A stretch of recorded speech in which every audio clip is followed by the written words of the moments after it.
The first time anyone in Umudike heard the name Obana, it was spoken with disappointment. Prince, the elders scoffed, a prince that cannot speak his own language, because the truth was simple, their prince did not belong to them. Years ago, before hardship swallowed the village whole, King Azudo had sent his only son away to London. Him learn their ways, the king had said. Him bring back knowledge that will protect our future. The future came and the king died before seeing it. The boy never returned. Time passed, the palace roof began to leak, the farmland dried. The once busy market grew silent. Umudike, once proud and thriving, slowly became a place people left, not a place they stayed.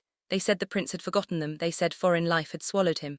They said no son of Umudike would abandon his people like that, so they stopped waiting. Until one day a black SUV drove into the village, children ran behind it, shouting. Women peeped from their doors.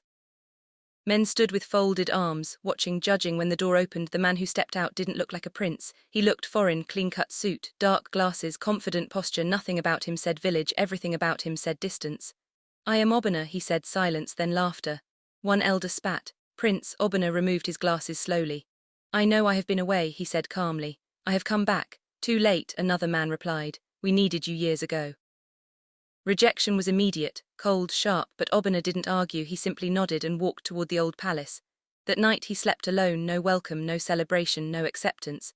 But what no one knew was this: Obana had not been absent, he had been preparing. London had not been kind to him, he didn't grow up like royalty, no. His father had sent him away with purpose, but not comfort. He worked hard, cleaning offices, driving cabs, studying at night, failing, trying again.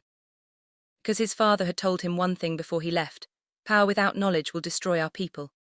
Obana chose knowledge. Years later, he became something Umudike had never seen before, not just educated, strategic, calculated, patient, and now he had returned. The next morning he walked through the village not as a prince demanding respect, but as a man observing problems: dry farmland, broken wells, unemployed youths, abandoned schools. He saw everything, said nothing, until the third day.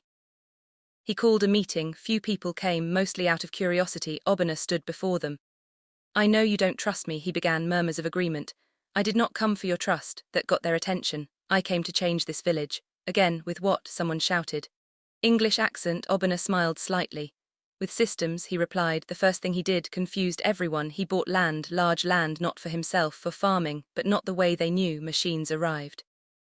Modern tools, irrigation systems, seeds they had never seen. Young men gathered, watching, suspicious. Work for me, Obana said. They hesitated. Or keep complaining, he added calmly. One by one they joined. Weeks turned into months. Something began to change. The land produced more crops than ever before, faster, better, stronger. For the first time in years, food was plenty. Then came the second move: water. Obana brought engineers, dug deep boreholes, installed clean water systems. Women no longer walked miles for water. Children stopped falling sick. Then education. He rebuilt the school, brought teachers, introduced technology. Parents watched in disbelief. Who is this man? They whispered.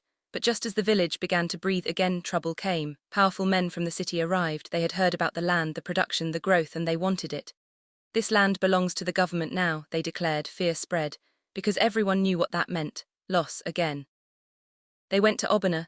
Prince, what do we do? For the first time they called him Prince. He smiled. Now, he said, you trust me. What happened next shocked everyone. Obana didn't fight, didn't argue, didn't beg. He revealed documents, contracts, legal ownership, international backing. Everything had been planned. The land was protected, untouchable. The men from the city had no power. They left, defeated. That was the day Umudike truly saw him, not as the boy who left, but as the man who returned. The prince who didn't grow up among them, but came back to rebuild them. Months later, the village transformed, markets returned, businesses opened, roads improved, hope returned. One evening the oldest elder in the village visited Obana. You proved us wrong, he said quietly. Obana shook his head. He replied, you were right to doubt me. Elder frowned. Then why did you come back? Obana looked around the village at the life, the people, the change. And said something no one expected. Because no matter where I learned to grow, he paused, this is where I was planted. That was the truth, because sometimes the one who seems farthest from home is the only one who knows how to save it.